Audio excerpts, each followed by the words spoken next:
एक राजा थे, नास्तिक थे, भगवान में कोई विश्वास नहीं था, राजपाट का आनंद ले रहे थे। ठीक। तो एक दिन रथ पर आए एक संत आए उनके सामने। संत ने कहा राजा को कि मुझे आपसे दान चाहिए। तो राजा ने कहा कि ये मेरी नियति में नहीं है, मैं दान वान नहीं देता। तो संत ने कहा कि नहीं, मुझे तो आपसे दान चाहिए ही चाहिए। तो राजा ने कहा कि मेरे पास कुछ फालतू है ही नहीं देने के लिए, आप जाइए यहाँ से। इन बातों के बीच में क्या हुआ कि राजा के घोड़े ने जो लीद कर दी। तो संत ने राजा को कहा कि ये तो आपके किसी काम की नहीं है, तो आप यही उठा के दे दीजिए, पर मुझे आपके हाथ से लेना है कुछ ना कुछ। तो राजा ने कहा कि ये ऐसे तो पीछा छोड़ेगा नहीं। उठा के वो लीद अपने हाथ से दे दी कि जा ले जा। खुश होकर के उन्होंने कहा कि जा और बढ़े।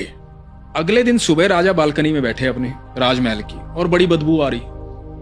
तो सामने देखा कि लीद का पहाड़ बना हुआ है। तो बुलाया अपने सैनिकों को, ये क्या है, हटाओ इसको।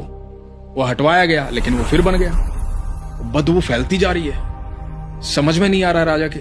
तो राजा को ध्यान आया कि एक संत आया था, उसको घोड़े की लीद दी थी और उसने कहा था कि और बढ़े। तो राजा को जैसे ही ये ख्याल आया, राजा निकला महल से उस संत को ढूंढने के लिए। ढूंढते ढूंढते संत के पास पहुंचा। जाकर के बोला कि आप कोई साधारण व्यक्ति नहीं है, मुझसे गलती हो गई, मैं माफी चाहता हूं। मेरे महल के बाहर इस तरह से घोड़े की लीद का पहाड़ बन गया है, मुझे क्षमा करें। तो संत ने कहा कि भाई वो तो आपके कर्म है, आप मुझे धन देते तो धन बढ़ता, आपने जो दिया, मेरा तो कर्तव्य बनता है कि मैं आपको आशीर्वाद दूं।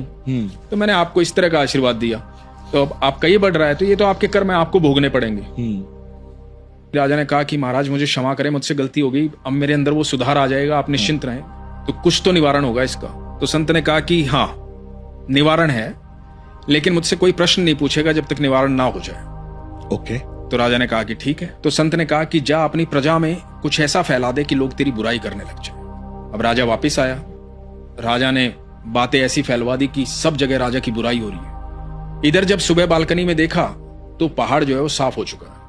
राजा फिर गया संत के पास। संत के पास जाकर के बोला कि महाराज पहाड़ तो साफ हो गया है, सब कुछ ठीक हो गया है, निवारण हो गया है, अब मैं प्रश्न पूछ सकता हूं? तो संत ने कहा कि हाँ पूछो। बोला कि महाराज ये हुआ कैसे?